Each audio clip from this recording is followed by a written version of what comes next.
Just to comment on 2 points that have arisen in the debate so far.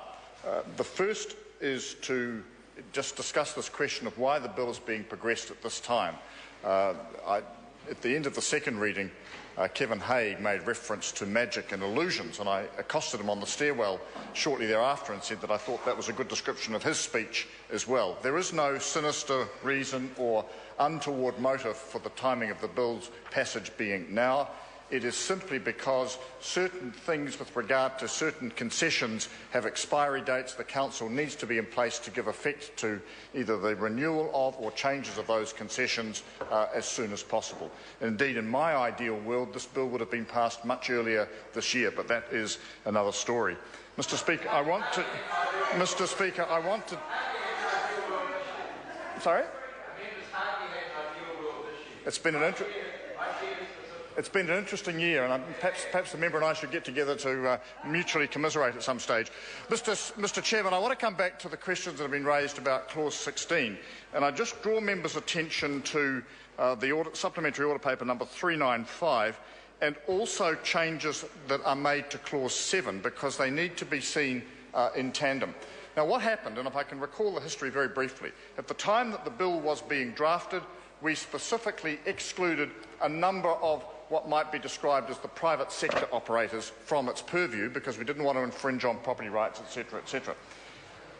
Once the bill came back from the Select Committee, the government received submissions from a whole range of those groups. They came to see me. There were the tourism operators, there were a range of groups basically saying they wanted to be brought under the purview of the Act. We'd previously excluded them. And I said, you give me a letter with your signatures to this and we will make the changes. That is what happened.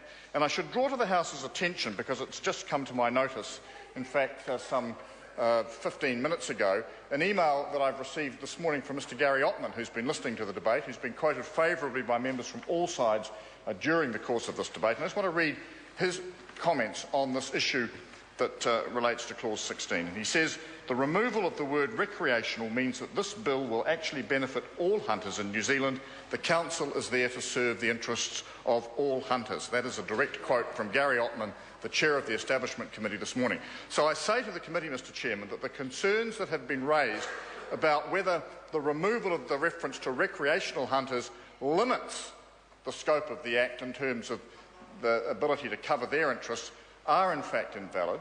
What we are doing is becoming much more all-encompassing, and in fact the scope of the Game Animal Council is increased significantly by the amendments that are made in the Minister's supplementary order paper, and which have the buy-in of all of the major players. So a lot has been made of the need to get consensus, of the need to get people working in the same direction, of the need to get people broadly having an agreement about the direction in which we should be travelling. All of that has been achieved. In fact, one of the reasons why the bill has taken so long to get to this point. But it comes essentially as a package now, agreed to by all of the interests in the sector, and the final bit of the jigsaw that needs to be put in place is its passage, because basically, Mr. Chairman, people can't wait for that to happen. So, Mr. Chairman, I think that while I understand the concern that's been raised, a lot of it is a debating point. In reality, this is a broadening of the bill's coverage. It will ensure that the concerns that a number of the members opposite have raised about just to whom the Council will be talking and whether it will be able to consult widely enough and whether it will be put into a narrow box are in fact being addressed. And, sir, I think they are positive changes. They are certainly changes that I was working on at the time that I was interrupted in my duties, and certainly ones that I would strongly support, because they are in the best interests of what the Game Animal Council was set up to achieve. This is not set up to be a lobby group. This is set up to be an entity to manage the interests of the recreational and other hunting sectors in New Zealand, to deal with a number of the critical issues that affect them, both in terms of things like safety, in terms of specific issues like AATH, in terms of access. And, Mr. Chairman, I think that the breadth is appropriate. There's one other matter can I comment on very briefly. Mr. O'Connor raised during the second reading issues relating to 1080.